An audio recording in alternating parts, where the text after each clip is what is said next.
Good morning and welcome to another Virtual Legality. I'm your host, Richard Hoeg, managing member of the Hoeg Law YouTube channel of Hoeg Law and Virtual Legality and business law firm and all sorts of stuff. It must be a Monday, folks, because I don't usually screw up the introduction, but hopefully you all are having a good Monday morning or Monday afternoon, depending on where you're coming from, and otherwise had a great weekend. I know I did. I know a number of you saw me in various places online this weekend because it seems like I was online the whole weekend. And otherwise, I'm so happy to have you here. Let me know where you're joining us to hang out from. I always love that part. I know co-counsel Mrs. Hoeg Law always takes those notes, and we'll be putting some of those up in the channel. First, a little bit of bookkeeping here, announcements, back end stuff. First of all, if you see me doing weird things with my lips, I cut my lip this morning. So just to try to keep the blood out of my mouth, I'm going to have to manage that a little bit. I apologize for that. I'm doing my best right now. But also, if you see the background behind me, it looks a little unusual. I know my wife put this up because, as you saw for just a brief minute there, if you aren't on Twitter, and who can blame you? As I say, it's a cyber hellscape. But I do enjoy putting stuff up there from time to time.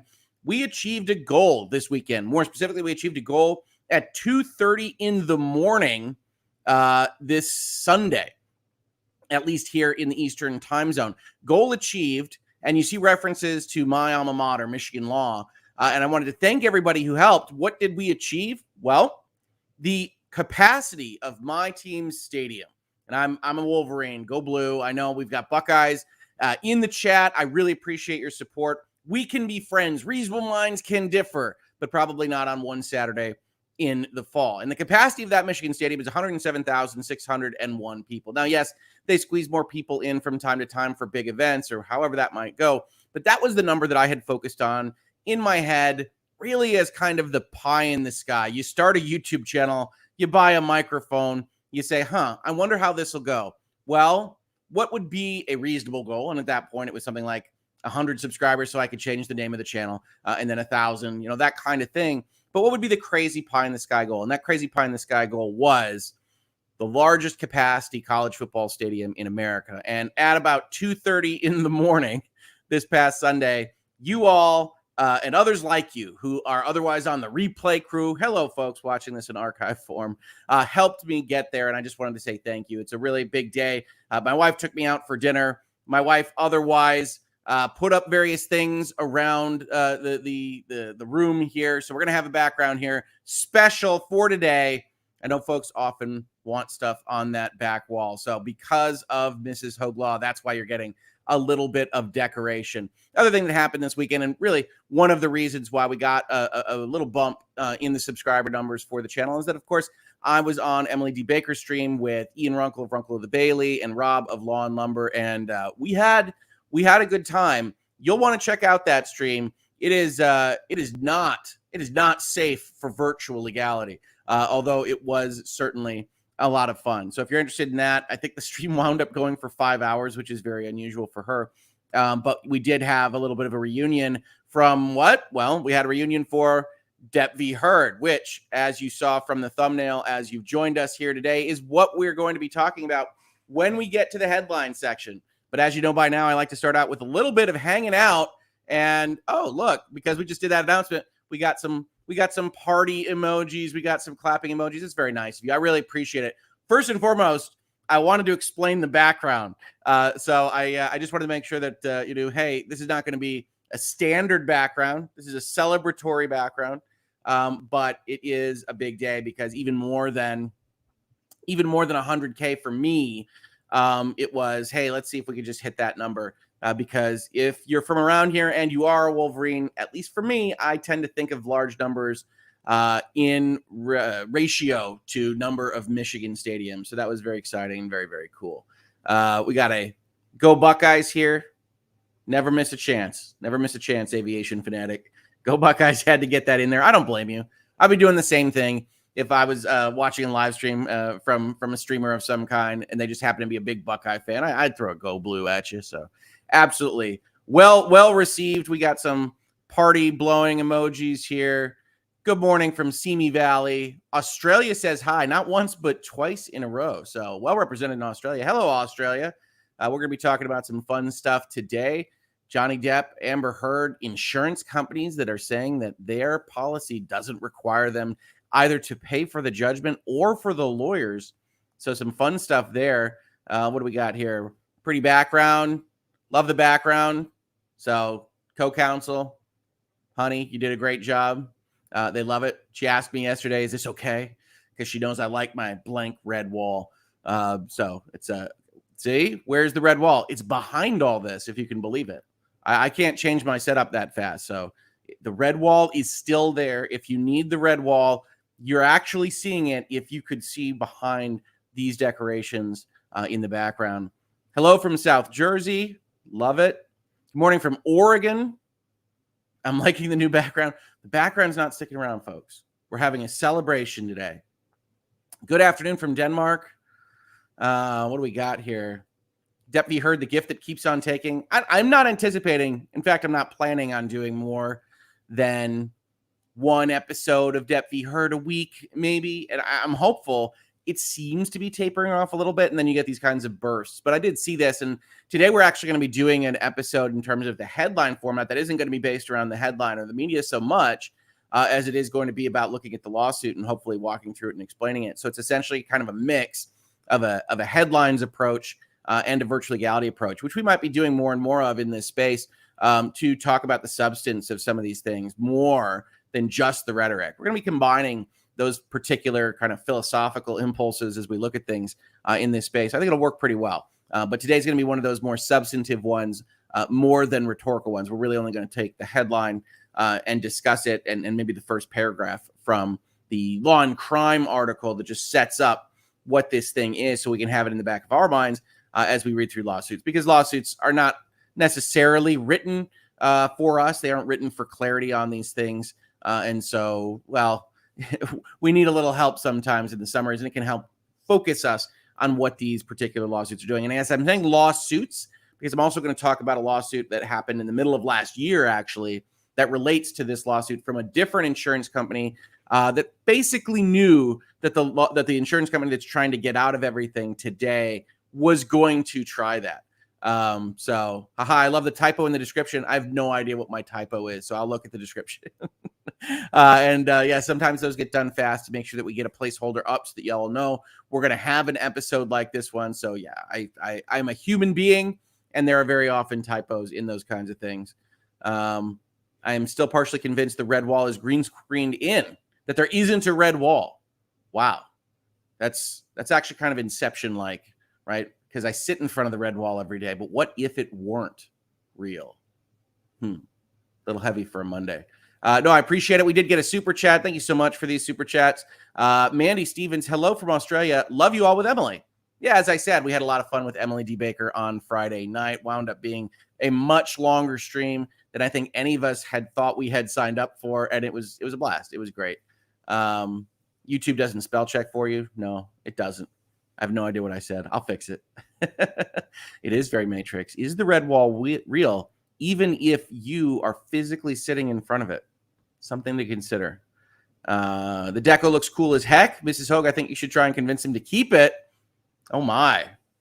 Well, that'll be a conversation. We will see. Go Blue. Thank you. Calling in from Delaware, Kentucky. Good morning from Ann Arbor. That just seems fitting with the announcements today, right? Good morning from Livonia. These are all places around me. I love it. I love more Michigan folks as well. From Geneva, Switzerland.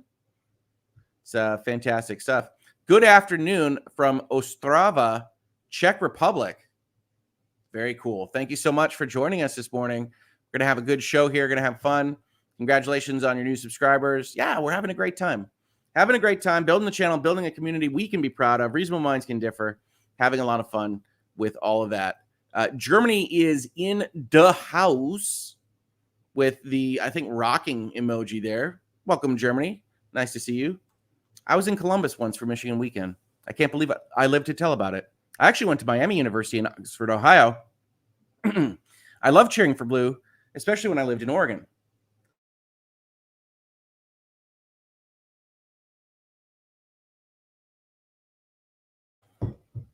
Yeah, some of those college games can be fraught, especially if you're going to a rivalry game. So yeah, Columbus, Ohio for Michigan game. Ann Arbor's no peach for the Ohio State game either. Michigan State, butt heads in how their various fan bases approach things in these various cities. So I'm glad you survived the ordeal. But truthfully, I haven't actually been to a game directly in Columbus, at least for Michigan.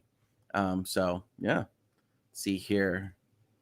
Jake's Baby Cake says, I think it was defamation against a non-public figure where actual malice isn't required. The New York Marine should have to pay, but the jury found actual malice per the law. We're going to talk about actual malice. Because one thing that's going to be happening in these lawsuits is that New York Marine, which is the plaintiff, or they're requesting a declaratory action from the court in this specific instance, and we will look at this more specifically, effectively just says, there's willfulness here, we don't have to pay. And then they don't really expound upon that. It does appear to be the actual malice, but they don't actually say that in the lawsuit.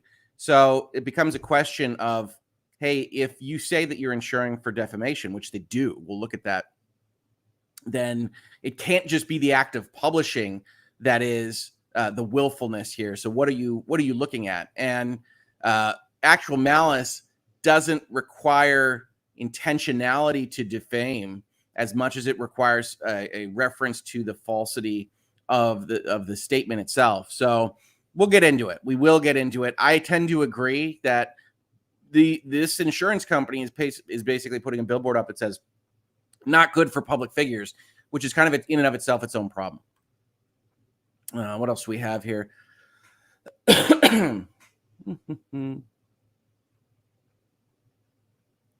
Oh, Angie Smith, congratulations with the party emoji from Southern Indiana. Thank you so much. Appreciate it. Southern Indiana, I have been to many times. So I very much appreciate the congratulations. What else do we have here? I've taken my mom to an Ohio State game. I've taken my man, not my mom. It's a completely different kind of date, to an Ohio State game, and he has been to a Big House game. Nice. All right. Awesome. What do we have here? Microsoft is updating its terms of service. I don't know if that's just a warning, but maybe that's something people want covered. I don't know. I have to look into those. I see a lot of terms of services change every day, basically, and people flag them for me. And I look at most of them to see if anything's substantive. There's so much kind of just I dotting and T crossing and various things that wouldn't make a very interesting episode at all. And that's for those of you that maybe think that terms of service videos are otherwise interesting. So I do try to be careful with that. Good morning, H&H and co-counsel from Wichita, Kansas. Good morning from Virginia. Wouldn't it depend on the right wording of the insurance contract? You're in luck. We have the insurance contract. We'll be looking at some stuff this morning. If you notice the date the policy is taken out, you could reasonably make an argument that Amber took it knowing that she's going to face a defamation suit. We'll look at the dates there. It's in the coverage period. But the fact that she's going to face a defamation suit doesn't kill it for her necessarily. We'll see. We will see. Good morning from Long Beach, California. Is that a COVID-inspired background? No, these are fun party decoration planning things. No. Those are not viruses. Those are maize and blue and white party decorations. Good stuff. Mr. Hoeg, will you go through the whole thing? Yeah, we got the lawsuit ready. We're going to do what amounts to a headlines times virtual legality proper, where if you've been here with us, you saw, for instance, with the Elon Musk announcement on Friday, we went into the merger agreement. We looked at those clauses. We referenced those documents. We looked at the letter to the SEC. That's what we do. We look at primary source material all the time. And when we were just doing Depp v. Heard stuff, because we were otherwise watching the lawsuit, we had that primary material in our heads. But whenever you're doing something of substance like this, I think it's great to go through those materials. So yeah, we're going to be spending a little bit of time going through those documents. What else here? Good morning from Missouri. I've seen Michigan play Michigan State 6 times and always in East Lansing. Still never been to the Big House. Well, you should come. Ann Arbor is fantastic on game day. It's one of my favorite stadiums and places. Let's see here. Is it federal or California? It's federal, but in California. Okay. Let's see. Apple pie. I'd watch Hoeg in a big stadium. Do we get to bring those number one pointing fingers? Yeah. Should I rent out the Big House? Probably not the cheapest experience. Fly everybody in, fill out the thing. We could do a virtual legality from the 50-yard line. Much like the actual game day, the people past a certain point wouldn't be able to see me basically at all. But I do love Michigan Stadium. Let's see. Nicholas Storrow, it's annoying to realize that when all this is said and done, Amber has not had to pay a cent to Johnny Depp or for representation, a dent in her reputation, but not her wallet. Yeah, well, I mean, we'll see. Obviously, with these kinds of cases, this particular insurance company is challenging it. There is another insurance company that I don't have the policy for, but I do see them as parties to a separate lawsuit from last year. We'll take a look at that. One's a little bit quicker and a little bit more clear, but it does suggest that the other insurance company knew that the one that is suing as of this weekend would try to do this as early as the middle of last year, which is pretty fun. Strive 420. I love the Elon content, fun correcting people and seeing it play out. Laughing emoji almost makes me feel smart. Laughing emoji in 2 different orientations for the emoji head. Yeah, I mean, the Elon stuff is interesting. There was a lot of folks that said, hey, he waived due diligence, and Twitter's probably going to argue something that looks like that. But Skadden Arps, his counsel, has it right that there wasn't a waiver there. There's informational requirements and things like that. You can check out that video. I think it's 45 or 50 minutes long. We did it immediately after the announcement because we know that folks, especially in this space in virtual legality, like that Elon series, and it's a big, big deal. I do not expect that's the end of that series, as you can hear me say in that video, because I think we're going to go into some litigation now. Ms. Hoeg Law just likes to announce that her presence. She's giving me post-it notes and fun stuff like that. So that I can help do things around here. Let's see here. Get every sub in the big house. That would be a weird stadium environment, wouldn't it? What do you think a stadium full of virtual legality subscribers looks like? Are they clappers? Do they stand up? Do they stand up in front of each other even when someone yells down in front? Would they try to sneak in like the worst flavored schnapps in their boot to bring it into Michigan Stadium for the virtual legality live show? I have so many questions. Do we get any giant flags? Would they have to have a giant M on them? I don't have a flag for virtual legality. So I love it, but we will see. We will see. Let's see here. I need to check out the Elon video from the Heathers. Please let me know that you shamed him. I was critical of the whole process and both sides in discussing these various things so that folks would have a better understanding of why he was operating the way he was. Talks about the $1 billion guarantee. I think you'll get a kick out of it. Do check out that video. My wife says, I think they would be reasonable in the stadium. Okay. Good joke. Good pun. So early on a Monday morning, but I appreciate it. Mrs. Hoeg Law. Apple Pie, thank you so much for the super chat. 2 celebratory emojis. I love it. Thank you so much. Fantastic stuff. I think we all have 2 heads and a hump, says Lemon Fresh. It's possible. It's possible. We could all be deformed in some way and leaning on each other for support throughout our difficult lives. You know what? That's all right. That's a nice thought, I think. So let's see. What else do we got here?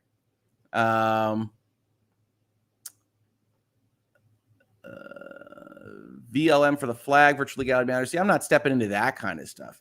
No. Where's your giant unicorn? Asks Ashley Oaks. That's not going to make sense to a ton of people in this space. But on the Emily stream, Rob, because of course he did, brings out a unicorn.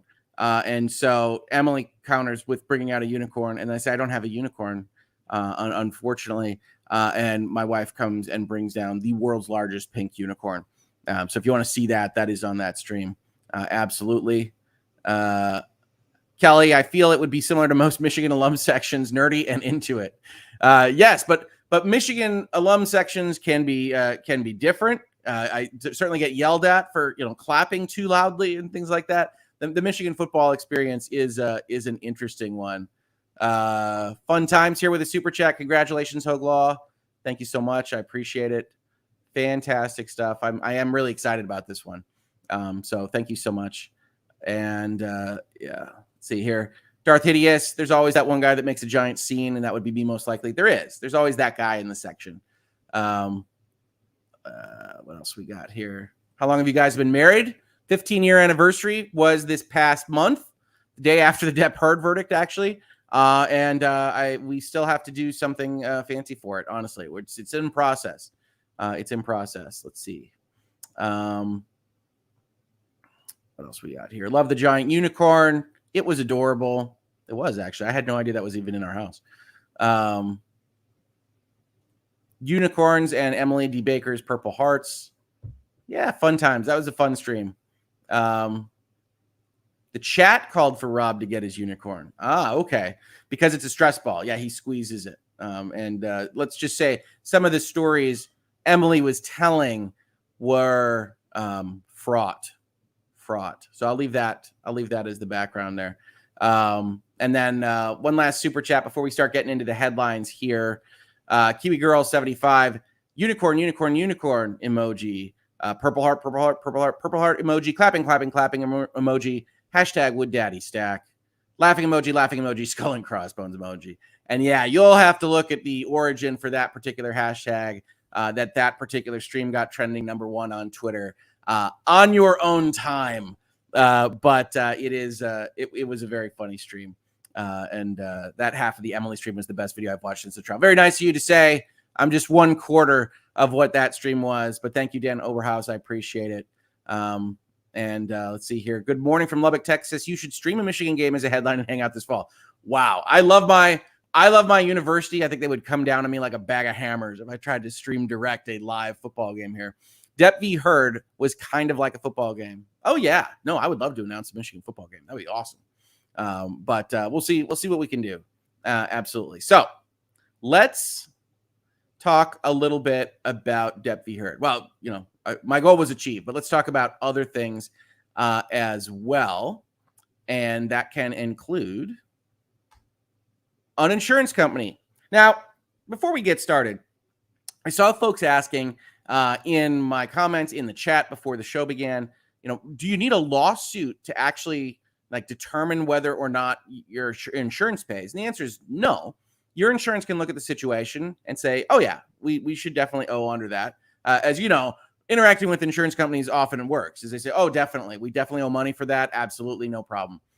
Sometimes it's a little bit more problematic than that. Here, what we will see is they've asked for effectively a declaratory judgment, which is to say, rather than paying the money and then suing to get it back, they have said, we don't think that we owe this money. This is an actual controversy between us, which, again, we've talked about. The Constitution in the United States doesn't allow for courts to just kind of make hypothetical statements, at least not the federal courts. We do see that other courts and other jurisdictions have different rules and requirements for their judiciaries that do allow them to make what we would otherwise call advisory opinions. Hey, if this happens, how would you feel about it, court? And the United States is at least somewhat unique on this because other jurisdictions definitely allow for advisory opinions where you can say, rather than go down this road and spend this capital or otherwise take up everybody's time, court, can you tell us whether or not this is legal, how everybody would feel if this situation were to occur? And here you kind of have something close to that line, but just probably within the realm of jurisdiction where they say, look, we've got an argument here. We know we're not going to pay on this. We think they think we should pay on this, as you would expect the insured to believe. And so, court, we're asking you to step in and say we don't have to pay on this. And that's the insurance company asking the court to say this policy doesn't cover these things so that we don't have to worry about it anymore. And it is a lawsuit, but it is a lawsuit effectively before there would be a problem in order to prevent there from being a problem. And the headline item here says, insurance company sues Amber Heard to keep from paying for Johnny Depp judgment and legal fees. And I wanted to highlight this headline. This is Law and Crime. We've talked about them in the past, especially when trials are being streamed. But this is a very good headline. This does what it says on the tin. This is exactly what is happening here. And their first paragraph does what it says on the tin.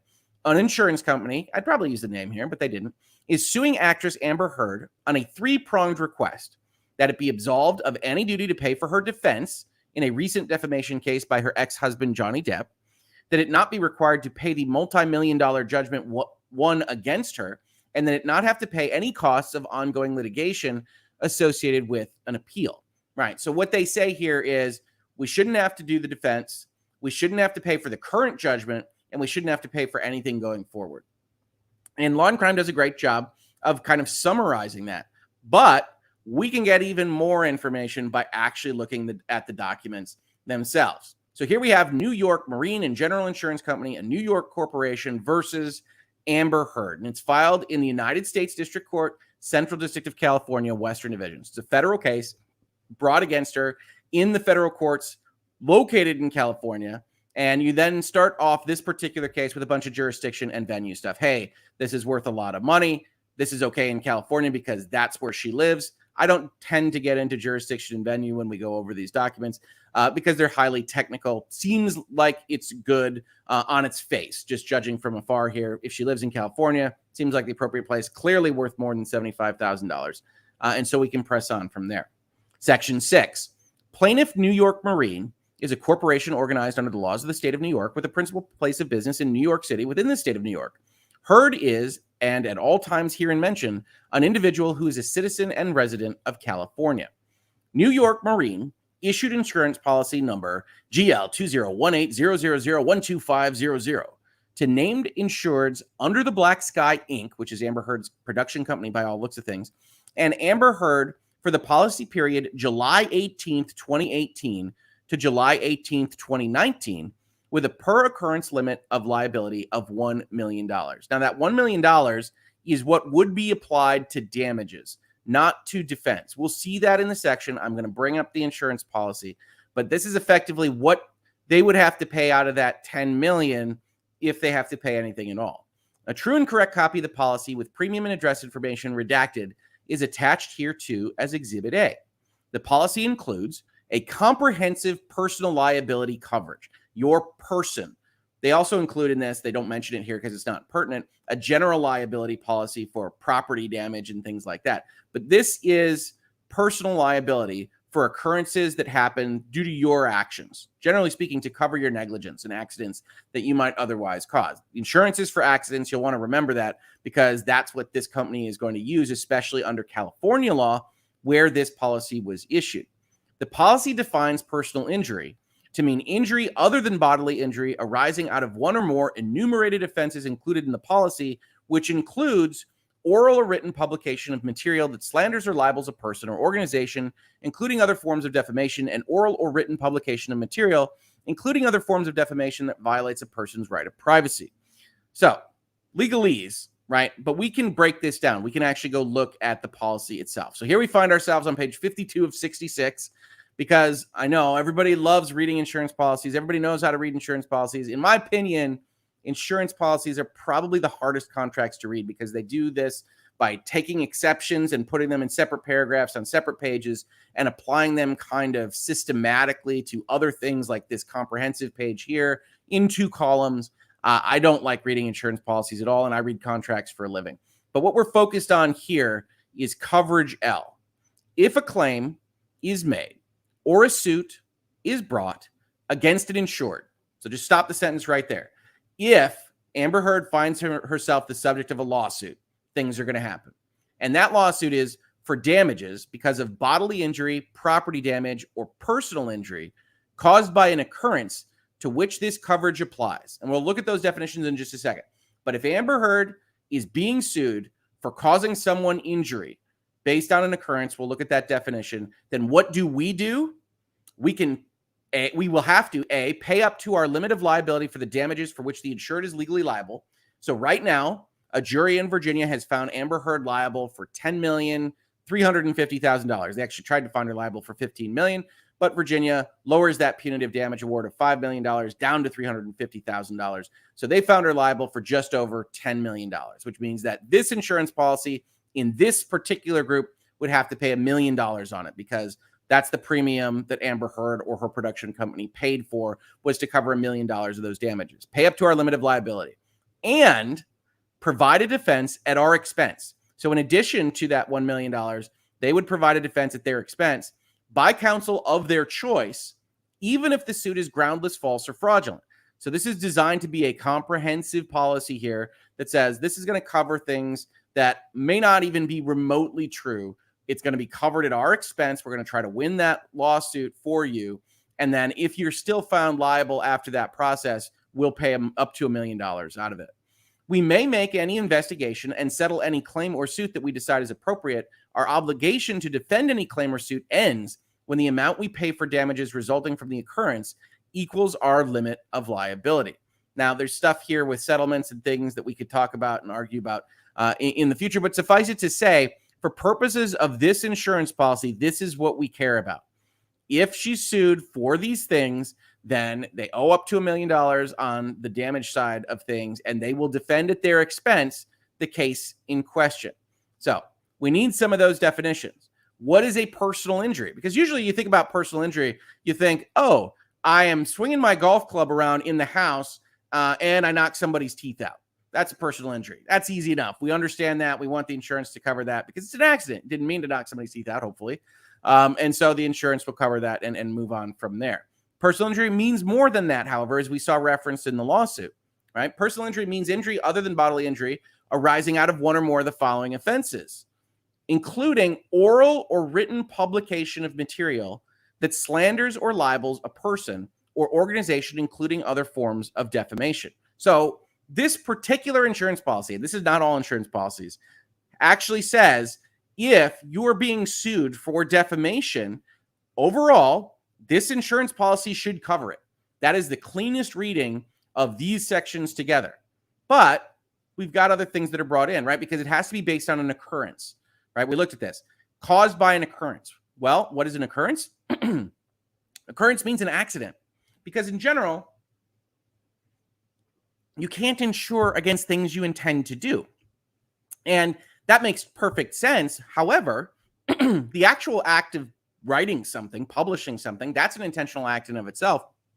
So we know that the definition of personal injury combined with the definition of occurrence, combined with what they are selling you, they're charging for this coverage up here, can't mean that the simple act of publishing gives you a willfulness component that gets you out of the insurance policy itself, right? If it did, this would all be false. And that isn't the way we allow our contracts to work. You can't just say this stuff and then say, oh, but by the way, in a different section, if you actually think about it, because you had to decide to allow the Washington Post to publish your op-ed, then that's a willful act. And if it's a willful act, well, then that means it's not an accident.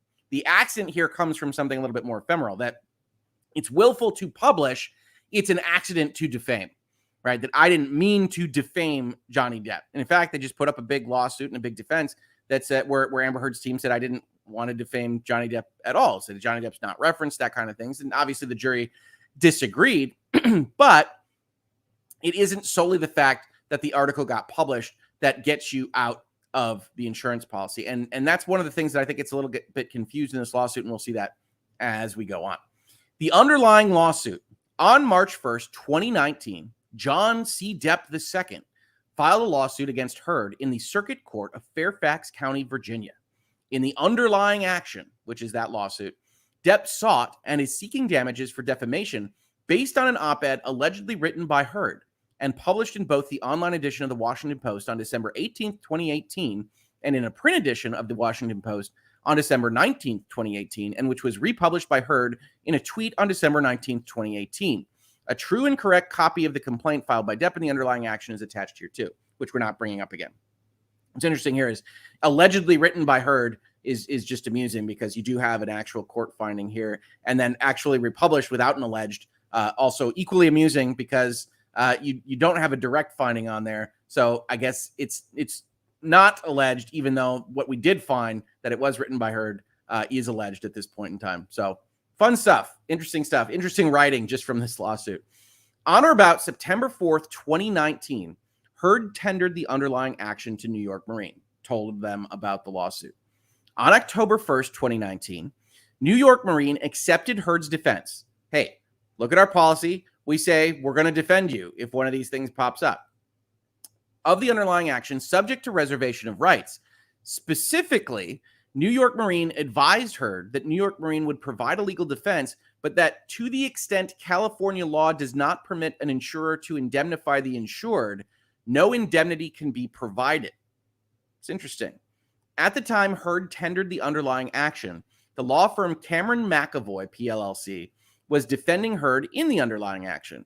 When New York Marine accepted Heard's defense, New York Marine agreed to continue the defense of Heard through the law firm Cameron McAvoy, PLLC. So stopping for just a minute, right? We looked at this. When they get to provide a defense, they get to decide on the counsel, right? At our expense by counsel of our choice.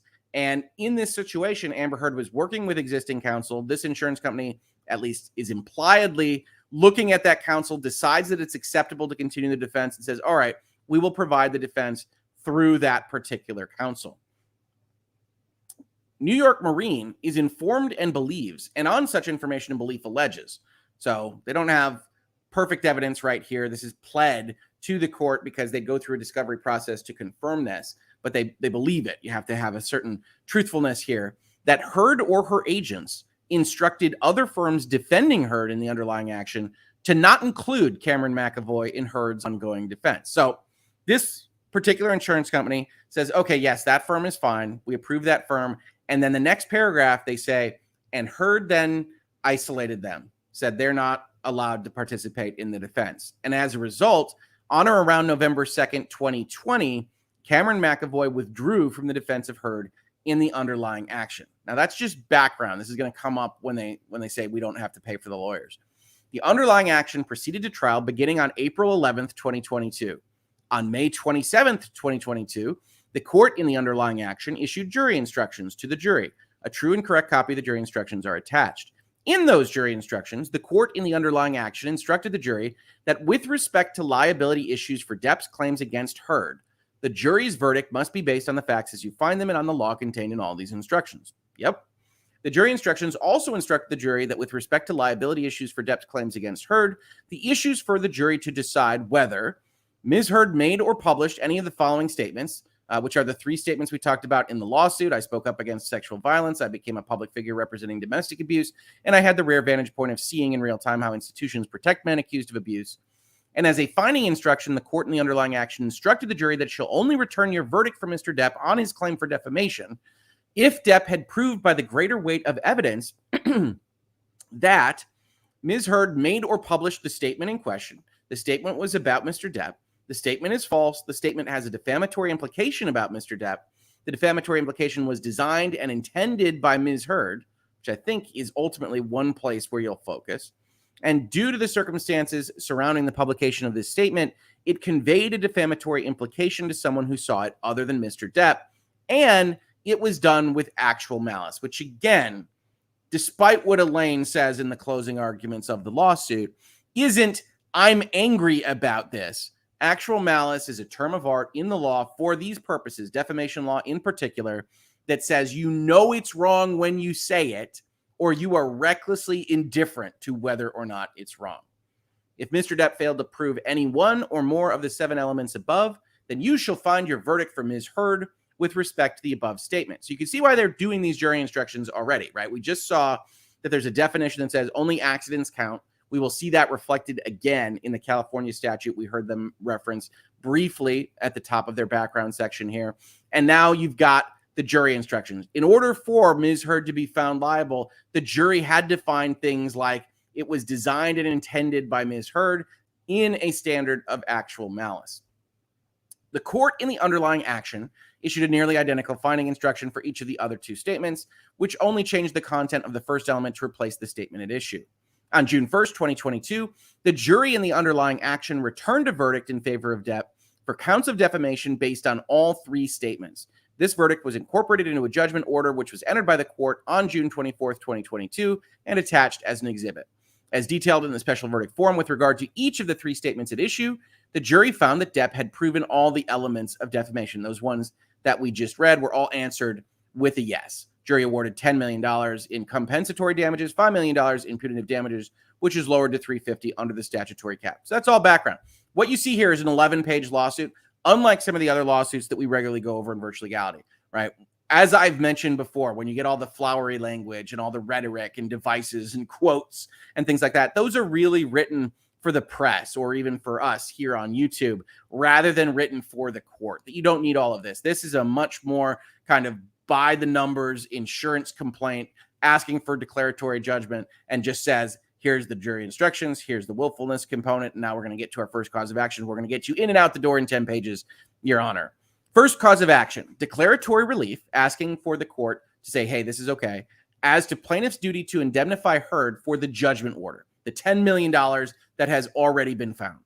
Plaintiff incorporates its background and then references this California statute directly. California statute provides that an insurer is not liable for a loss caused by the willful act of the insured, but he is not exonerated by the negligence of the insured or of the insured's agent or others. So if we look at this, that's exactly what it says. It's all that it says. An insurer is not liable for a loss caused by the willful act of the insured. If the insured acted intentionally in some form or fashion, then under California law, and this is very broadly written, so I'm sure it's a subject matter of interpretation, and California lawyers would probably know better than me exactly where the bounds of this are. But as an overall kind of thesis statement, so we don't insure intentional bad acts here. That's a bad public policy. Nobody does. And so this particular insurance company says, well, that gets us out of this, right? They say this provision is an implied exclusionary clause, which by statute is read into all insurance policies under California law. Now, maybe it is, maybe it isn't. You'd still want, in general, insured parties to have knowledge of what is otherwise modifying their insurance policy that they think they are buying. An exclusionary clause, of course, is the exceptions that an insurance company puts to the coverage that you've otherwise purchased for them for their premium. It's that big, long list of pages that say this doesn't apply in the case of a biological attack, or this doesn't apply for reason X, Y, or Z. And so this company is saying, well, look, that California statutory code exists. We can't obviously do something that's against the law. And so an insured isn't liable in this particular context. But that's reading it pretty broadly, especially when the insured may or may not know that that actually applies to them. The jury's factual findings establish that Heard's liability is caused by the willful acts of Heard. This is basically the entirety of the argument you're going to get from them. This one sentence, which in most contexts, I would argue, is essentially conclusory, that it's not a terribly great pleading, because what you want to see in this context is something the equivalent of, hey, this is why it's willful. This is why it pops out of our policy coverage. Because if it didn't, if it didn't, then we owe money for both the defense and we owe money for the damages up to that limit. So we need to make sure that this is clear. And if I were the insurance company, I'd actually go into this paragraph 29 and the other paragraphs that look just like this and explain, like that chat we saw earlier in the video, that it's because this requires an actual malice standard. It's because that you actually have these specific obligations. And if the jury actually finds against you while you potentially defamed Johnny Depp, then that means it's a standard that's much higher than something that we should be insuring against. So to me, I think that they did a rather poor job here because they just say it as a conclusion. The jury's factual findings establish that Heard's liability is caused by the willful acts of Heard. How? Why? And one of the reasons I think this is very important here is because they are already agreeing to cover defamation. So what you might think is all defamation is willful because this isn't clubbing someone with a golf club. This isn't somebody slipping or otherwise getting confused about something. This is a deliberate act. You publish something and later on somebody finds it to be defamatory. And in all honesty, I think there are defense points for Amber Heard here to say that while it might have been found defamatory, at no point did I intend it to be, right? There is testimony in the lawsuit that says she submitted this statement to other counsel to check for defamatory implications. And with that as your background, I think that's a pretty good argument that even if it was found to be defamatory, it wasn't intentionally defamatory by her. Obviously, you can argue the other way. In fact, Johnny Depp's team did and says she knows it's defamatory. That's why she's going through lawyers, all these various things. But the point is that this particular lawsuit doesn't really go into any details at all. So we're left kind of guessing as to what you mean. Why? Why did the jury's factual findings lead to this particular outcome? And while it might be actual malice, which would make some amount of sense, it doesn't necessarily lead there. And you shouldn't be asking the court to guess on your behalf. It's a bad position to put them in. An actual controversy has arisen and now exists between plaintiff on the one hand and Heard on the other hand with regard to the duties and obligations owed between plaintiff and Heard under the policy with respect to the judgment order. Plaintiff contends that it has no duty to indemnify Heard for the judgment order entered on June 24th.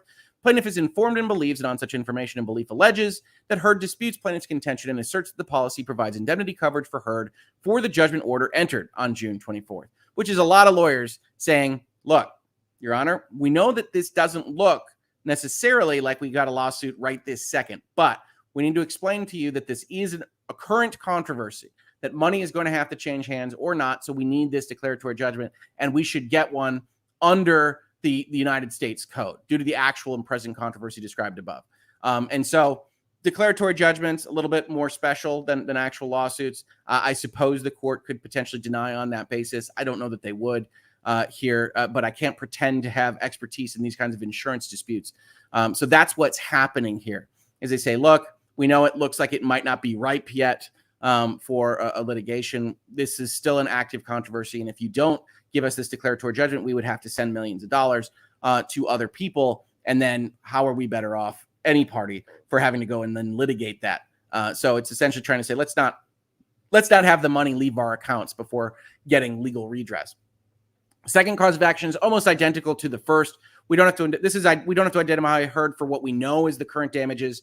This is, we don't have to indemnify Heard for any judgment in the underlying action whatsoever, wherever it might go, appeals or otherwise. Same exact argument, same exact paragraphs, really. They then want declaratory relief as to plaintiff's duty to defend Heard in the underlying action on the policy. So this is about the lawyers. Because the jury's factual findings regarding Heard's liability to Depp required a finding of willful acts by Heard to establish liability, California Public Policy and California Insurance Code 533 preclude New York Marine from having any obligation to defend Heard in the underlying action. An insurer is not liable for a loss caused by the willful act of the insured. Now, I don't know if that is actually precluding them. They aren't strictly liable. I don't know if they're not allowed to actually indemnify. That seems to be what they are arguing here with that preclusion language. That doesn't actually read that way to me. It says you don't have to be liable, but it may or may not be interpreted by California as this particular insurance company suggests. But again, we just have this kind of conclusory statement. Well, it's willful acts. We know it's willful insofar as she published a statement. That can't be what you're relating to. Do you mean to imply, insurance company, that even though you don't write it anywhere in your policy, this, despite reference to defamation, doesn't count for defamation in public figures? Because that seems like the kind of thing we would want insurance companies to mention, right? You've already dragged in a California code that apparently was so important to you to bring this lawsuit, but not important enough for you to reference directly in your policy portfolio here. Because if you did, you'd certainly reference it in this particular document in the lawsuit. But also, you don't bother to tell people that are otherwise paying you money for a defamation protection, for defamation coverage, that, by the way, this isn't going to apply if you have been found to defame really important people or otherwise public people. That's the kind of thing as an insurance company we want you to mention in general. So this isn't the world's strongest lawsuit here. It's got conclusory sentences. It has a lot of kind of logic faults here. And that's before we get to the fourth cause of action here, which I suppose might be stronger. This is where they say we don't owe for the lawyers because she cut off our lawyer. The comprehensive personal liability coverage part of the policy provides under conditions, duties after loss, that Heard must help New York Marine by seeing that enumerated duties are performed, including helping New York Marine with the conduct of suits and attending hearings and trials, right? We will defend you at our expense, but you have to make sure that if we need you for a deposition, we need you at a hearing, we need you to help us with the trial or otherwise, that you will do so. At that point, New York Marine is represented by this one particular law firm, and New York Marine is informed and believes that on such information and belief alleges that after New York Marine accepted Heard's defense, Heard, both individually and through her agents, and agents are brought up here to indicate to me that it's really more through her agents, refused to help New York Marine with the conduct of the suit and instructed other defense firms representing Heard not to include defense counsel provided by New York Marine in the ongoing defense of Heard in the underlying action. So we don't know what happened here, but we do know that Amber Heard's team was trying to defend her from actual liability. The fact that they lost is neither here nor there. But whether or not New York Marine actually got legitimate counsel, was actually allowed to participate in this defense as they had negotiated for in their own contract, is going to be, a matter of interpretation. If they didn't, if the actual facts and circumstances here suggest that Amber Heard and her team kicked this particular counsel out, then I do think as an insurance company, you at least have a leg to stand on to say, we pay for this and we pay for that, the damages, based on the premise that we get to participate in the defense. We take it over, not out of the goodness of our hearts, but because we think we have the best chance of preventing the big loss that will otherwise hurt our company. So if we don't get the chance to do that, then we probably need to re-examine whether or not we have liability to you. And so I think that argument is decent, and it depends in large part on what that actual relationship looked like, much more so than just kind of the willfulness stuff, which might be actual malice. But if it is in fact the case, then that would mean that their entire policy doesn't apply to public figures and they didn't tell anyone before this particular lawsuit. Wherefore, plaintiff respectfully requests that this court enter a judgment declaring that plaintiff has no duty to indemnify Heard for the judgment order on June 24th, has no duty to indemnify Heard for any liability coming out of that case, and has no duty to defend Heard on an ongoing basis or in connection with any appeal, award us costs, and grant us such further relief as the court deems just and proper. This is the insurance company saying, we're out. But the fun fact of this is that the other insurance company that covers Amber Heard apparently knew that this was the way this was going to go down. So in July of 2021, Travelers Commercial Insurance Company, another insurance company, sues New York Marine for its own set of declaratory relief and equitable contribution of defense expenses. So in this lawsuit, again, insurance companies liking to do it efficiently. This is only 7 pages here. They say, defendant New York Marine and General Insurance Company's failure to meet its obligation to provide its and Travelers mutual insured, that's Amber Heard, with independent counsel and other counsel necessary to defend their insured is a breach of its insurance policy and its obligations under California law, and has unfairly forced Travelers to pay New York Marine's proper share of defense costs.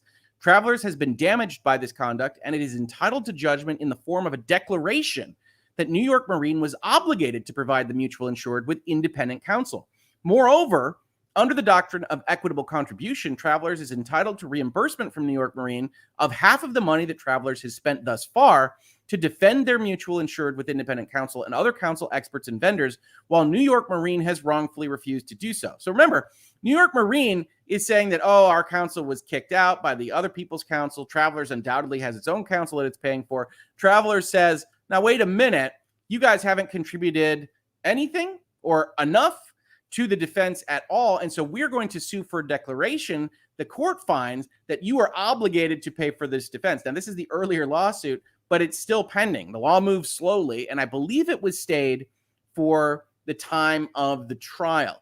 But this is another insurance company. This is an insurance fight over who owes what to whom, and we see here that Travelers thinks that New York Marine absolutely owes under its policy, and that at least Travelers is indicating in this lawsuit that they are currently acting on the concept that they owe money, certainly under their own policy, that we don't have a copy of for purposes of this conversation. You get the jurisdiction and venue argument. We're not going to go too deeply there. In or about March 2019, the mutual insured of Travelers and New York Marine was sued in Virginia State Court. The lawsuit stated a claim for defamation, and Travelers and New York Marine each owed the mutual insured a defense from the date the action was tendered to it. New York Marine issued commercial general liability insurance policy, as we said, 12,500 here. It covered, among other things, what we said. The New York Marine policy promised a defense to any lawsuit seeking such damages. The mutual insured tendered the underlying action to New York Marine, which designated the matter as a claim, and agreed to defend the mutual insured under a reservation of rights issued on October 1st, 2019. The terms of New York Marine's reservation triggered the rights of its insured to be defended by independent counsel of the mutual insured's choosing at New York Marine's expense. So the way this reservation worked is that Amber Heard got to pick it. So it's not strictly speaking New York Marine's choice of counsel at this particular point. And New York Marine instead appointed defense counsel of its choice, and it repeatedly refused demands by the mutual insured and by Travelers to participate in the defense with counsel of the mutual insured's choosing. So this is a fight about how reservations of rights work.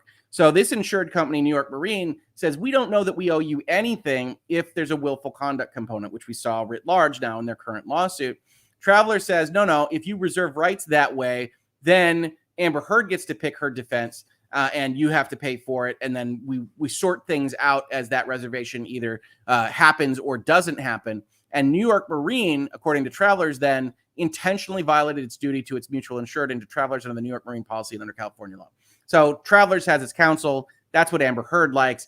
New York Marine tries to go with the earlier counsel, and it becomes a fight over which lawyers are representing who, how the California Civil Code operates against both of them. And now New York Marine coming up this last weekend saying, well, we're not going to pay for one dime of any of this. So this was known as of last year that this was likely happening with respect to her insurance company. So it doesn't technically change what was probably the expected status quo in Amber Heard's camp for this particular set of headlines. But it is interesting, right? And insurance companies have different policies. They have different cultures of what they're going to sue for. And it's important when you buy one of these policies, they actually think about what company you're buying it from. So overall, interesting stuff. Insurance companies fighting over whether or not they have to pay anything for Amber Heard. We haven't heard anything from Travelers indicating that they aren't going to pay their portion, but if it should come down the pipe, that would add even more pressure on Amber Heard for all of this. So that's the background here. And what do you all think about it? We've got some super chats that apparently have their own thoughts that we'll go over, of course. But if you just want to flag me for a little bit more conversation here in the Hangouts after headlines portion of the episode, please do just tag at Hoeg Law. That's the best way for me to see it. And I will get to some of these as we talk about them. So let's see here. We've got a few that we already covered. We have a question from Leanne G. Does this mean it failed arbitration, or can it go right to court filing / lawsuit? This insurance issue, this is asking the court for a declaration. So in terms of arbitration, I'd have to look at their insurance policy and see exactly what kind of rules they have for jurisdiction and venue. We can see if we could scroll through here behind the scenes. But in general, this is kind of preempting the whole prospect of the contract by saying, court, can you please tell us, can you please confirm for us that this contract doesn't even apply to this set of circumstances, right? That this contract only talks about occurrences, only talks about accidents. And so by the time that you are defaming a public figure as found by a jury of your peers, then it doesn't apply at all. Now, Travelers is right to note that, as we mentioned, when we're looking at what the actual coverage is, they say that they're going to defend. They say they're going to defend if it's groundless, if it's false, if it's fraudulent. It doesn't have an obvious reference to the fact that they don't want to defend if they might not otherwise owe on it. Now, it only applies to things they might owe on, so it becomes a kind of technical argument that a judge, likelihood would have to determine in the long run. But when they're evaluating these things and they don't want to pay, then you see kind of them throwing things at the wall like you do in this particular insurance lawsuit. Thank you for the question. A-Train, unlike the 107,000 that packed the big house, you don't consistently leave your fans disappointed. Why? It's just so sad. So congrats to you and go Buckeyes. We won last year. I'm hanging on to that. I think we were 1-17 or something in the last 18 years. But yes, well, I appreciate the concept that I don't leave my fans disappointed. I don't appreciate the shade at my Wolverines, but we'll see you in the fall. It'll be a good time. That's Sarah. Good morning from sunny California, where it's 5 a.m. Good morning. That is early. And already 70 degrees. Ooh, hot, sweaty emoji. And even my dog emoji pet insurance policy has Cali fraud and intention endorsements. Yeah, right? So it seems to me like you can write those in if you want to make damn sure that they actually get you out of coverage that you don't want to have. But it does also strike me that there's a big problem with you offering a defamation policy and then just saying, clearly that required willfulness and intentionality that gets us out of this. I'm not as clear as you are, insurance company. Van D, so U.S. homeowners are paying for the defamation defense costs of others via their premium. Isn't that a form of public subsidizing, ? As an average individual, what is your risk of defaming someone else willfully or by accident? Well, I mean, I can tell you, for instance, that as this channel has gone larger, gotten bigger, I've been looking into making sure that I have, defamation defense insurance coverage and things for this channel, not because I am going to defame anyone or intentionally, certainly, but because, as we've talked about, you don't have to have done anything to get sued in the United States, right? Anybody can sue anybody for anything. And I want to make sure, the more and more people that I talk to and more statements that I make on a regular basis, that I would have somebody that would defend those kinds of claims and that would hopefully, get us out of trouble there. Even though I know me, I know what I say, and I don't defame anyone. It's still important to have insurance when you have exposure like that. As for subsidization, the answer is yes. But if you agree to be a part of an insurance pool, that's within your bounds to agree or disagree to whether or not you want to participate in that insurance pool. So it's really up to you. So I don't know that there's a problem with that, as long as you know that that's what you're doing, right? So if you are subsidizing someone and you don't like it, go look for another insurance pool, go look for another insurance company that maybe handles things differently.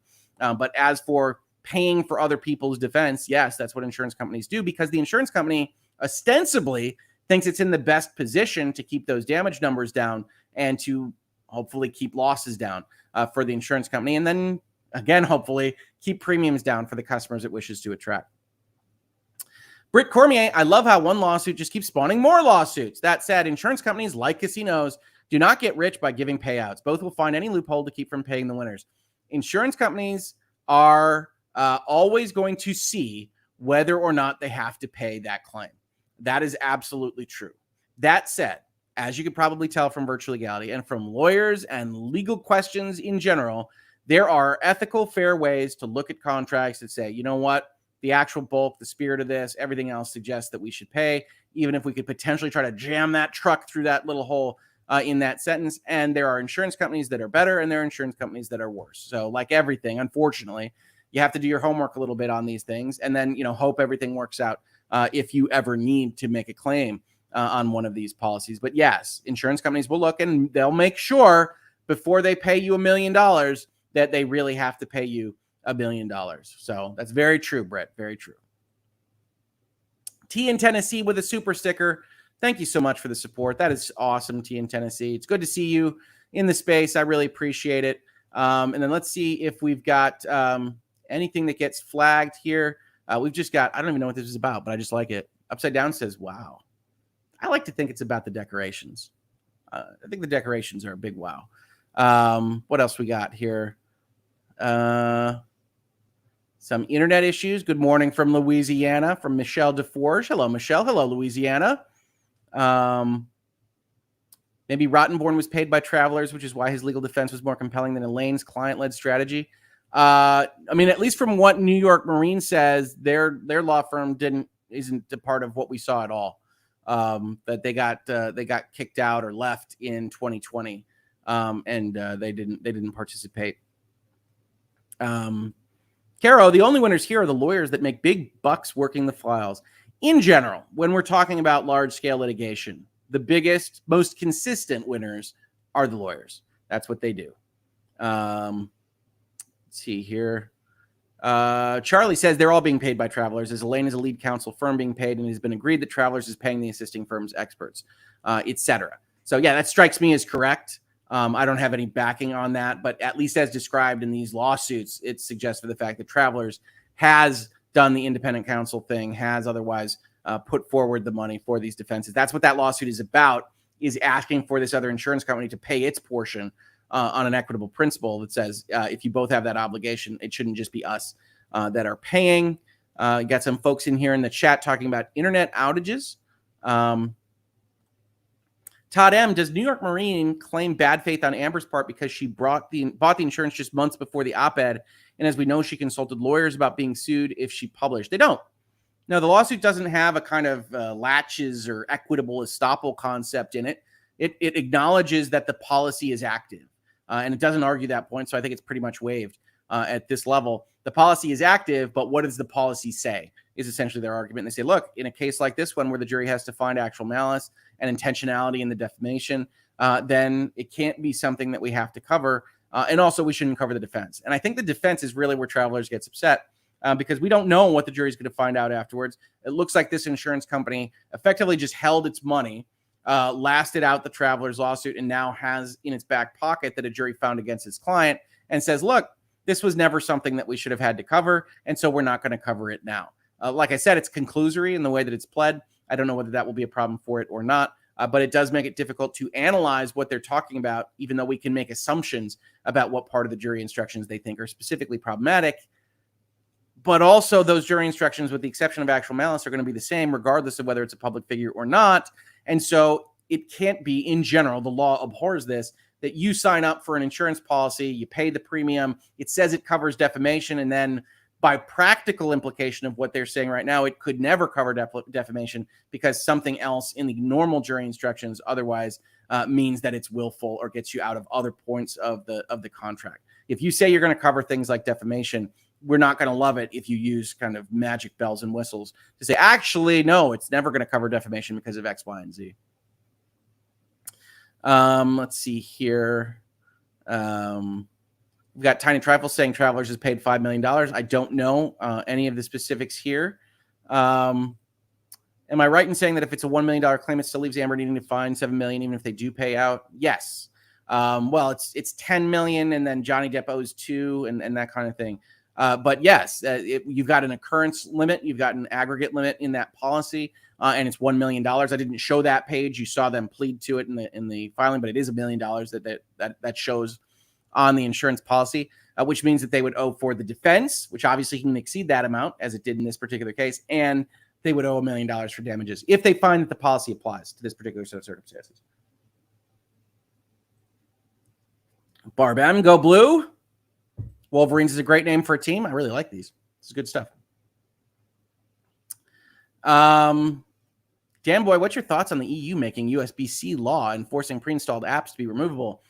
I think if I can do the research on this, and I might wait for it to be formally approved, I'm going to talk extensively about the digital acts that the European Union is in the process of passing, because there's going to be a war over those with Google and Apple and the European Union. So it's on my list. Trust me on that. Oh my gosh, I just noticed the background at Hoeg Law. It's amazing. Hearts in your eyes emoji. I can't do this kind of thing. This is way beyond my powers. That is absolutely 100% co-counsel. And she very much appreciates it. New York Marine paid $600,000 up until they were excluded from the legal defense. They don't want to pay anymore and want a refund of what was already paid based on the underlying action as they define it. And again, I don't know the specific history here, but that does match up with the timeline that they described in the lawsuit. Tiny Trifle, honestly, I think Amber Heard didn't necessarily lie. I thought she said the lawsuit cost her $6 million. It can also imply that her insurance paid in her stead. Yeah, and insurance paying is still cost, and it will reflect on premiums in the future and that kind of thing. Rudy, I am not a lawyer, but I am a California resident, and CA tends to take issue with insurance policies that do not allow the insured to choose who provides services under the policy, which is fair. That's one of the things Travelers arguing about, especially when there's a reservation of rights.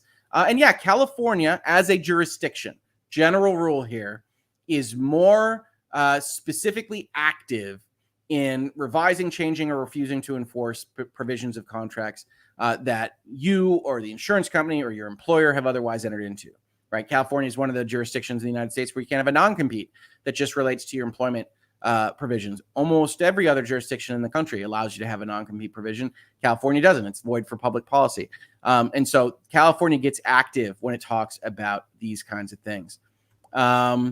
Mike asked why corporate shell company insurance should cover personal liability. Who advised her to take this insurance and to form said company? Who said shell company formed to get the insurance coverage?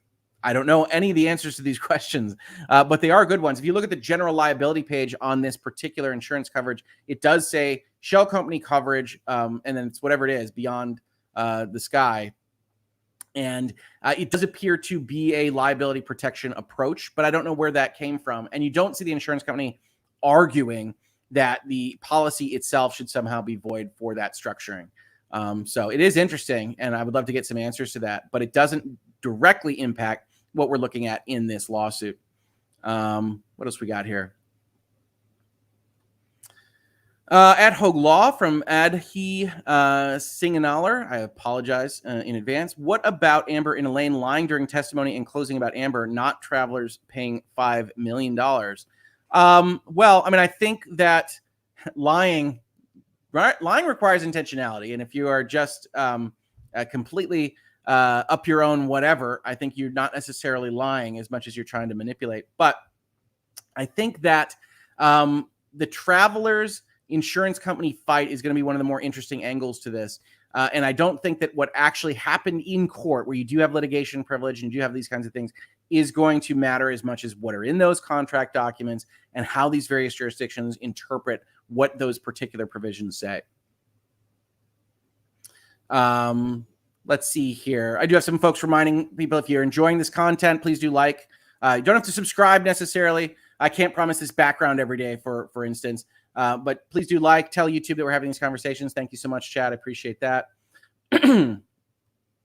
Sardinism's Hoeg Law, in case it's missed, does not liable statute mean the same as cannot indemnify reservation of rights. One seems like a may, not being used like a shall. Right. So this is the preclude discussion, right? California says you're not liable. And the question is if you're not liable for a willful act and these kinds of things, one, we have the obvious question, was there a willful act? And you're trying to insure for defamation, so that can't be what is the willful act here. But two, if we say you are not liable, does it mean you are prohibited from paying anything to the insured on this basis? And I don't know that it does. That said, California can do weird things with statutes, so I'm not going to pretend that they can't, and say that that provision of their insurance code is designed for public policy because we don't want people to be insured against deliberate acts, and so we don't want insurance companies to be even allowed to do that kind of thing. So I could see that happening. That is not what is written specifically in the statute, but these statutes do have a tendency to grow tentacles. Rubia, nice review. It is typical to have a policy that results in defense only in California. New York is unlikely to pay. I have handled insurance coverage in California. Fantastic. Thank you for the context. Yeah, jurisdictions are fun, right? So clearly their specialty is New York. They're covering in California. They have these various things that they're trying to cover, and they've asked for the court to say we don't owe money on this. Travelers fighting them tooth and nail, but I would be interested to see how this finds out. Thank you so much, Ruby. I appreciate it. And yeah, as you could probably tell already, insurance coverage, insurance claims, insurance losses is highly regulated, is highly dependent on the jurisdictions at issue, highly dependent on the policies of those jurisdictions at issue, and all technical, based on contracts that are largely the same in concept, but have little tiny differences in various paragraphs all over the place. It is a specialty area. You have insurance lawyers that cover this specifically. And yeah, the California insurance lawyer is going to know best on this stuff, but their arguments are conclusory in the lawsuit, which might mean, hey, it's not a great lawsuit, as I said, in terms of understanding for a third party, but it also might mean, hey, we think this is a winner. We've done our research. We know exactly how these courts have looked at this particular issue, particularly when applying California concepts. And so we don't think we even need to say anything more on this. So it's fantastic chat. Thank you so much. I appreciate it. Deborah Lee, I'm confused. How do insurance companies earn money by offering these insurances where they have to pay tons of dollars to lawyers and verdicts? Pools, right? So you've got what we call underwriters, and they say, all right, we'll take on this particular client, and this client has X% chance of us owing defamation money or any other thing that we otherwise cover money. And so if we get those percentages right, then we can set the rates that we charge our premiums at, what the cost of the insurance is. And if we get the pool big enough and we get enough people and we set everything right, then we can make some margin more than we spent, right? So if you imagine that there were 100 celebrities and only one Amber Heard, if we figured out what number the premium should be that covered what we'd have to pay for Amber Heard, then we could still make money. Now, it's a very regulated industry, which also means you're working with insurance commissions and state regulatory bodies, and you can only do so much stuff with your premiums and your rates and all this various stuff. Insurance is regulated to hell and back, but that's how they make money. So I purchase a homeowner's insurance policy, for instance, that I haven't had to make a claim on, right? I haven't had to make a claim on it, and that's fantastic. But that means that I have burned money in a fire, and I burned money in a fire because I wanted to make sure that I was otherwise covered if there were actually a fire burning. And that money that was sent to the insurance company was used as their pool, and a portion of it went out to those people that did have a problem with their homeowner's insurance. That's how it all works. And here, New York Marine had a policy for all of 6 months before the hell breaks loose from what Amber Heard publishes and says, no, screw this. We got whatever our premium was. This is a lot of money, a lot of money, a lot of tea. And so we don't want to pay. We don't want to otherwise engage with this on the same way. Does that mean that they'll get out of it? No. But it does mean that they really don't want to pay for it if they can avoid it. See here, guys, in the U.S., insurance is usually a year, and you renew it annually for another year. I think the date is a coincidence. Certainly could be. I don't know what the historical relationship was with this company before then. Absolutely, all my insurance policies are annual. I can definitely vouch for that. Even though I've been with the same insurer for things like my malpractice now for 6 years, 7 years, it is still date to date for whatever your insurance policies is for a 1 year period at a time. Let's see here, what else we got? I believe the amount in the rebuttal are listed in the amended complaint. This one actually references $50 million, I think, on it, as well as $100 million going back. Hoeg Law, what is your favorite Arkham game? Arkham Asylum, the original, the one that is most like a Metroidvania. I like open world video games, but they have taken over the industry. So I do like games that are still not open world just yet. What else do we have here? Hoeg Laws, don't forget the actuaries. They don't have lives as it is. That's correct. Yes, actuaries, underwriters, all the mathematicians, economists, and statisticians that help make an insurance company try to figure out what those numbers should be in order to make sure that they don't go under. It's quite magic stuff. And if you've looked at data analytics, insurance companies have some of the most robust for exactly that reason. Abigail says, so insurance works for the same reason as the lottery. Lots of people pay, only get some money.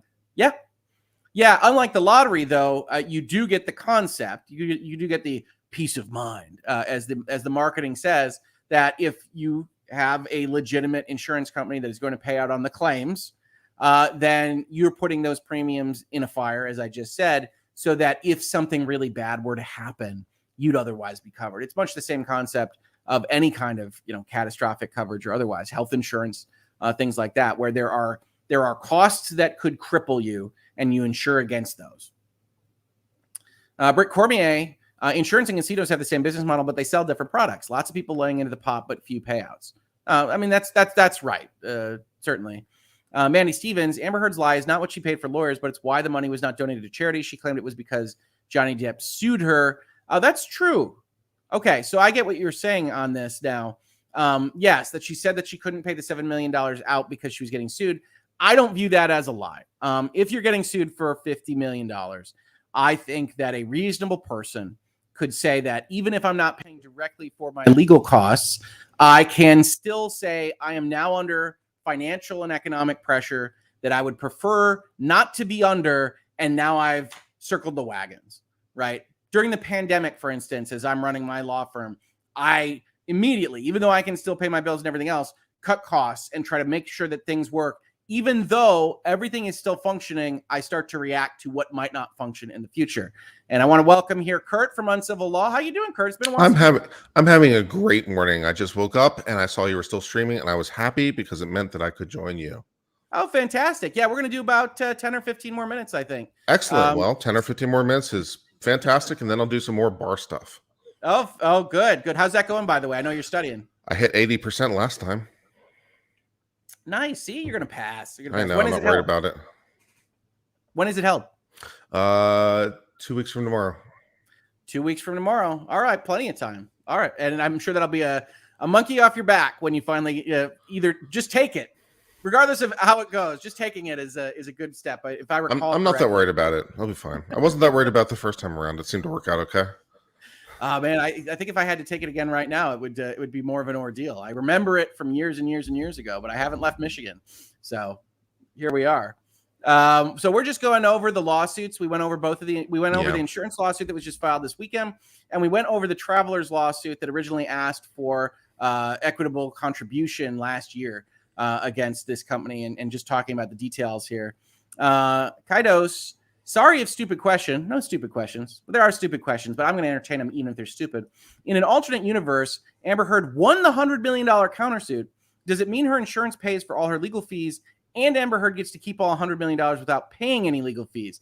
Well, they would pay for the defense. We saw that in this statement. Travelers seems to have a similar one in the lawsuit that they said. And then there can be rights of subrogation and equitable sharing for those kinds of things. We're not reading through every provision of these insurance policies. But in general, insurance companies, you don't need to worry about them. Insurance companies will find the way to make sure that they are handled on these things. So if she won as part of this, technically that's not the same lawsuit. So the defense is still kind of separate and the defense just wins. But I'm sure that there would be conversations, and certain insurance companies would suggest that they had a portion of that money that they should maybe get in that instance. But certainly not here, where she didn't win $100 million. And the lawyers cost even more than the $2 million that was otherwise granted to her. What amazes me is that apparently the legal fees are uncapped in terms of the coverage. It is. Well, yeah, from what is read here, it's just we'll pay for the defense. Which apparently is more than the amount of underlying liability, which doesn't really make sense, but okay. Well, as it turned out, it is, right? When you're fighting it and it's a $50 million. Yeah, but you would imagine that there's going to be like a provision. Like if you're capped at $1 million, I mean, I don't know what the traveler's policy said, but for example, under the marine policy, it's like, we're going to cover $1 million. I'm like, well, if it's more than $1 million in legal fees, then we're done. We've exhausted our total amount of possible liability. So, okay, good luck. Right. No, instead they keep it completely separate. We'll pay our $1 million up to damages and we'll pay our defenses. So yeah, no, it's it certainly looks like an uncapped obligation to pay defenses. But I mean, then you get into arguments because Traveler says because they reserve rights under the California code that Amber gets to pick under California law, and then you get into cap situations, right? Well, okay, so it's uncapped because we get to pick the defense. But if you get to pick the defense, but none of that is written in here. I mean, one of the problems they have is they're referring out to California code instead of what should be an exclusionary provision in their own damn insurance policy. So I mean, like, there's all sorts of weird things happening here that make their lawsuit less strong than it otherwise could be. Yeah, and also, as I was pointing out when I was on with Good Logic, there's a potential logic issue here, because let's assume the California code applies. It says it doesn't apply to willful conduct. And I'm like, well, is that necessarily something that has been found by a jury?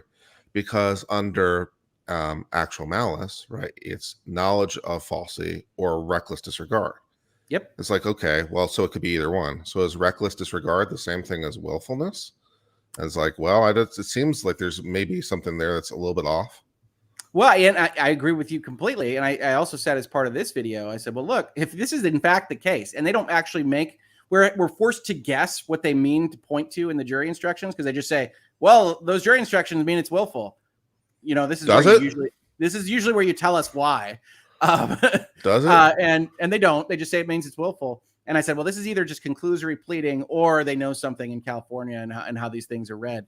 But I mean, presumably they're going after that last element, the last element in the jury instructions, element number 7, I think it was, about actual malice. And then you go to the definition of actual malice, which, as I said, I agree that one of it's these two probably things. actual And it's malice. like, okay, and then I agree that it's probably actual malice. The question, though, is why not send the extra sentence that says that, so you can tell the court it's because of the actual malice standard. Keep your options open. That's why you don't say it. You keep your options open so you don't have to commit to a position before. Well, they didn't commit to a position.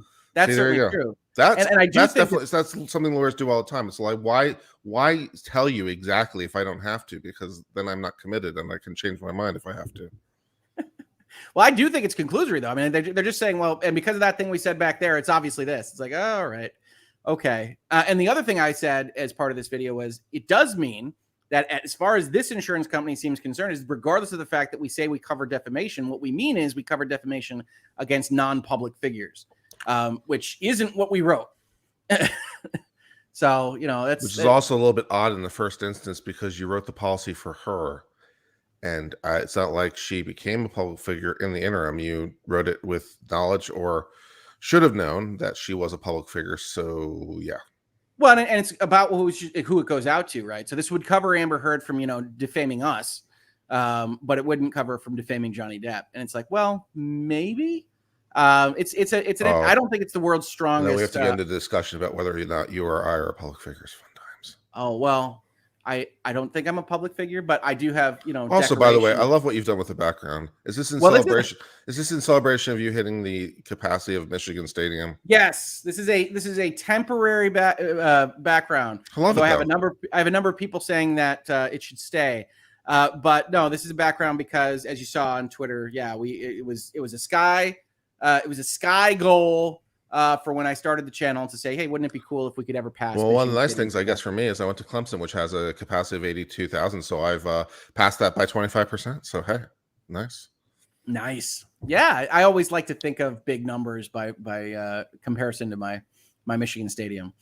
So that's what I did when I started the channel. I said, let's get to 100. Let's get the name And then, let's get to 1,000. You'll hit those markers. And then wouldn't it be cool if we could get to Michigan Stadium? And I honestly thought it was pie in the sky. As I said on Twitter, I think you are probably the most underrated person of all LawTube. The amount of quality content that you produce and the knowledge behind it, and the vis-a-vis your subscription numbers, like you should just continue to grow, because your stuff is amazing. I could fawn over you, I could fanboy over you now if you like for a while, because you're definitely one of the people that when I first was getting into this, I definitely noticed, and I hope I could be as cool as him someday. I'm still working on it. Oh, well, if you knew me offline, you wouldn't want to be as cool as me, but I appreciate it nonetheless. Mm-hmm. I'd like to know you offline, but someone did. Yes, I know where I didn't show up. I get it. I already had plans. I've apologized to the necessary parties. I know. I'm just giving you a hard time because I love you. Yeah, I know. And I don't know what chat's talking about, but I see Miles Teller and I think of Maverick. So he's very good in that movie. Check it out. And I'm believing that since the follow-up is I'm a big fan of Val Kilmer too, I think I nailed it. I didn't think anybody was randomly talking about Whiplash in the chat this morning, but he's also excellent in that. But yeah, Maverick is. I went to see Maverick this last week to take my dad because I'd already seen it with a buddy of mine, and the theater was full. Like, that movie is going crazy. It was a good movie. It was enjoyable. I've not seen a full theater for a movie that's 7 weeks out in forever. It's like we're the 1990s. So it's crazy. Paramount might not ever release it on home video. They'll just keep it. Just be Maverick. They'll just be a theater for Maverick. So we'll see. Let's see what else we have here. I like listening to Hoeg on these streams. That's good because I'm primarily the one on these streams here in the Hoeg Law YouTube channel. So I appreciate it. What else we got? So we're gonna do 5 more minutes or so. At me at Hoeg Law. Let's do some questions. You want to talk about anything at all? We're doing Hangouts now. You want to talk about Maverick? Want to talk about video games? If you want to talk about law, I'm still confused about how standing works in a declaratory relief action, because I am still confused about why there's sufficient case or controversy as between Amber Heard and the insurance company at this time to bring this action. So I'm still confused about how standing and ripeness works in a declaratory relief action, if you want to educate me legally. Oh, I don't know that I can educate you legally. When we went over it in the lawsuit, I said, well, you could see how they're trying to establish that there's a controversy right now, because the feds, they're not allowed to look at anything that isn't a controversy, right? That's the way it works. Yeah. And so they're trying to essentially get out in front of what would be a ripe lawsuit after the money changes hands and they go to get it back. Yeah, that's a problem. You can't really get out in front of the federal system. Under Article 3 of the Constitution, you have to have a case or controversy. So you have to have something that's live. You can't have something that's speculative. So you can't really get out in front of it. The only way declaratory relief, to my understanding, works is if you have sufficient evidence that a lawsuit is otherwise imminent. And the classic way that happens is through a cease and desist letter. I represent a client. You're doing a bad thing. I send you a letter, says, hey, stop doing the thing. And if you don't stop doing the thing, I'm going to sue you. Well, now you have some evidence that there's a imminent threat of a lawsuit that is against you, because I just told you. And now you can file declaratory relief, because it's like, well, instead of waiting for you to sue me, I'm going to sue you first. But you need something like that to trigger the idea that there's something. And I'm still confused how declaratory relief works and how it works apparently in insurance claims. Yeah, no, and I don't have any great expertise on that either. But what they did plead to as part of their factual background sounded like a phone call. But it's kind of a weird paragraph. It's weird. It's weird because they don't tell me, right? Yeah. This is where another objection of mine when I was getting into this with Joe. It's like, oh, it could be behind the scenes. Oh, they had to call out the lawyer. Oh, it could be that the Amber Heard, sent them an email. It could be this, could be this. I'm like, well, why don't they just tell me? Why don't they send me having to guess? Why don't they just put it into the complaint? This is the basis for us believing we have standing. That'd be nice. Yeah, it's weird to get an information or belief paragraph on they're going to fight us on this. Right? Yeah. I mean, like, you should be able to say, why are you sure? Because you do need the controversy to get into, standing, jurisdiction, venue stuff.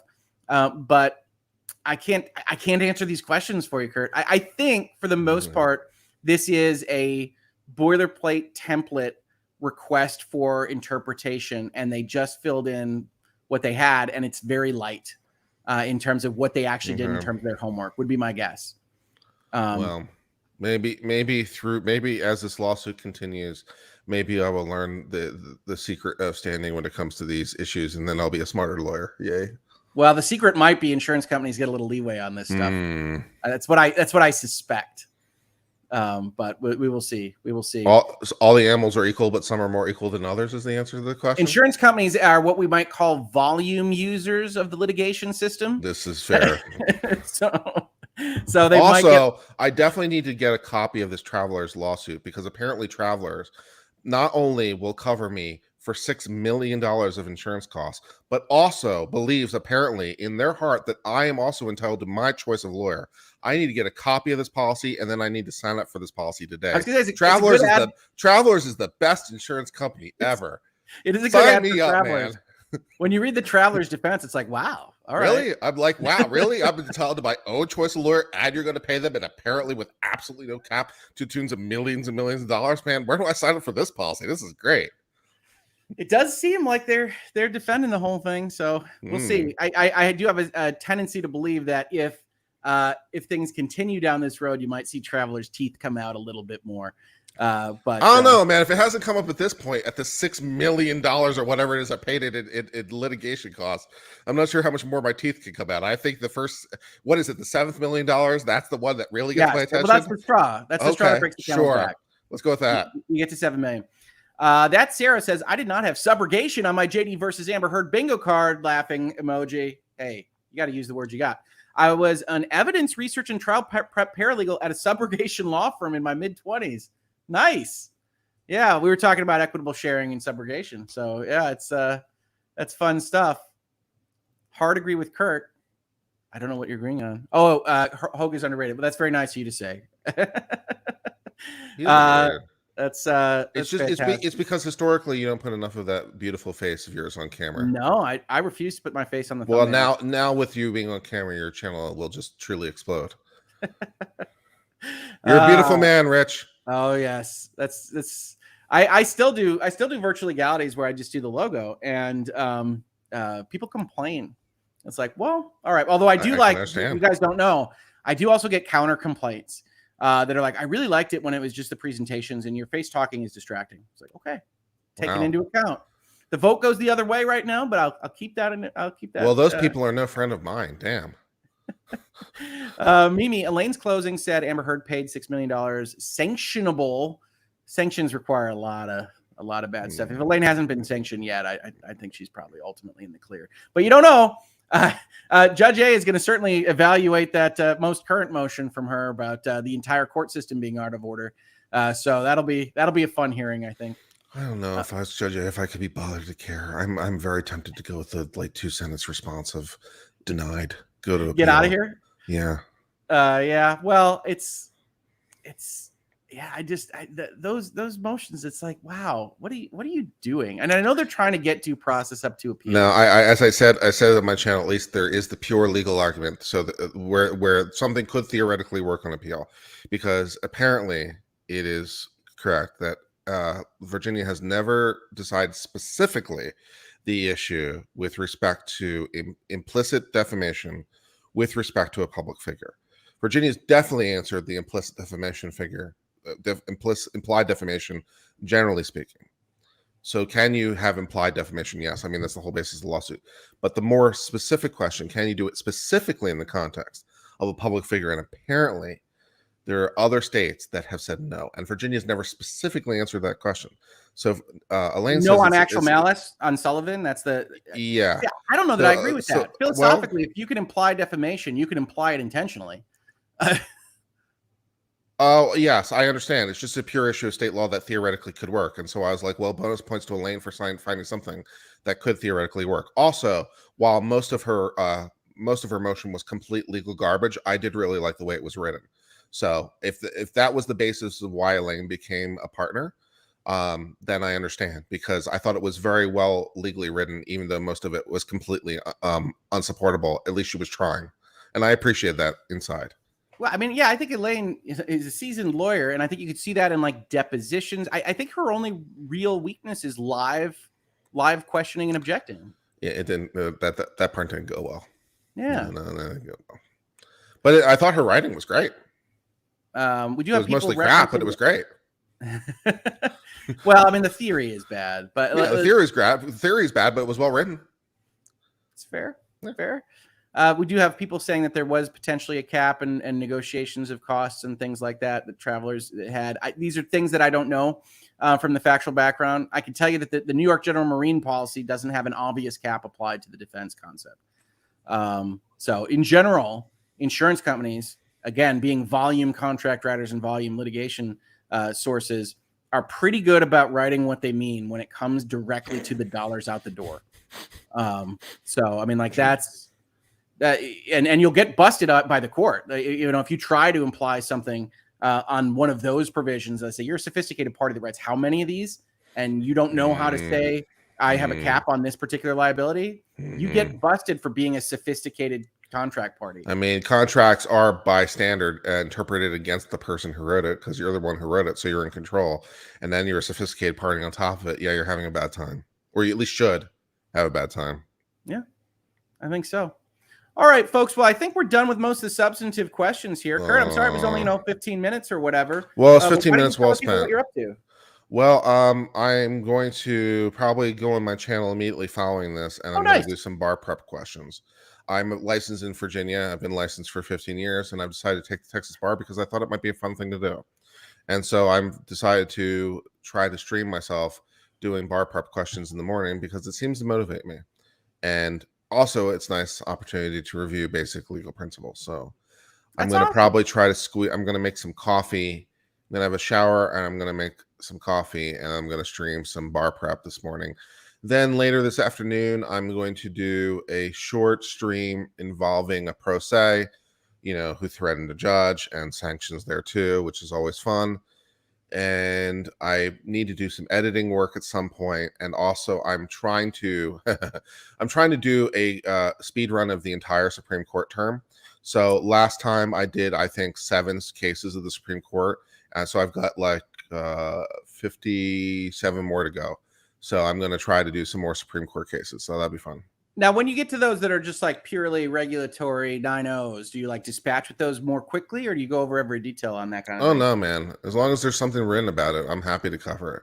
All right. Right. So as long as it's not just like a kick out the door or like a grant, vacate, remand or something, as long as there's something meaningful for me to say, it's like, sure. I mean, we can learn something from those regulatory 9-0s. And sometimes those regulatory 9-0s are bullshit. Ask me about Chevron. Well, you can't ask the Supreme Court about Chevron because the Roberts Court just kicked it down the road some more. I know. Yes. I was actually surprised. I thought they were going to take it up. Yeah, it was funny too, because when you read it, because I hadn't actually read it, and when you read it, you're just like, damn, this is just Chevron again. It's the same, almost the exact same case. Yeah. And for those of you that don't know, Chevron as an overall thesis is that in general, you'll defer to executive experience, to executive branch experience. There's like so much more than that there are already lawyers dying for me just summarizing it like that. But it's that you should defer. Yeah, I'm sorry. Chevron is a case I hate. I hate it. I hate it with a burning passion. That and Wickard v. Filburn, I hate with burning passions, and I rant about them anytime anyone brings it up. So it's a good way to stoke me in a hurry. Yeah, well, it's of the Wickard vein. It's like, well, constitutional structure should matter somehow. That was my understanding. I was under the relevant understanding that the Constitution should matter. Yes, that would be good. Yeah, well, I did Wickard on this space. It's the only historical case I've done so far because it's the one that I always remember the most. Bullshit. Yes. The real Laura B. Morning, gentlemen. So the judge dismissed travelers. They refiled. New York Marine counterclaimed, and I can see a big red denied stamp on the stay order. Fair enough. So we can follow up more specifically on that. I have not gone into like the court listener on this stuff since. But it wouldn't. Those all sound like things that could happen. I thought the Travelers was still in existence, but maybe it was dismissed very, very recently.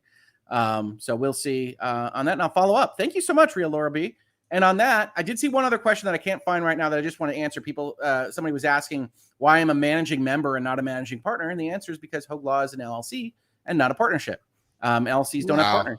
That is some attention to detail, and I appreciate it. Well, managing member either one gets people asking questions, or two, raises your potential liability for jokes on a certain late night Friday streams or what have you. Joystick Daddy. Daddy. Yeah, indeed. Okay.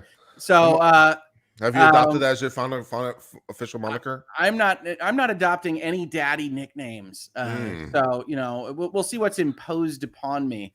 But it's how creepy do you want me to be right now, Hoeg? I want you to be not creepy at all. Okay, I was thinking about it. But I was like, what's your reception level? So I'll pass. No creepiness at all Monday morning. Okay. Maybe we're gonna do casual Fridays versions of this. Okay. So maybe in the Friday slots. All right. But no, thank you so much, Kurt, for popping in. Folks, I'll probably be doing an actual virtual legality prime type episode later today if I can get through some closing stuff and some other things I have to do in the day job portion of my day. But thank you so much for coming in, chatting, asking questions. I love it when you tell us where you're from. Had a fantastic time with you all. Hopefully this was illuminating, educational, informational, and more. And I will catch you on the very next episode of Virtual Legality.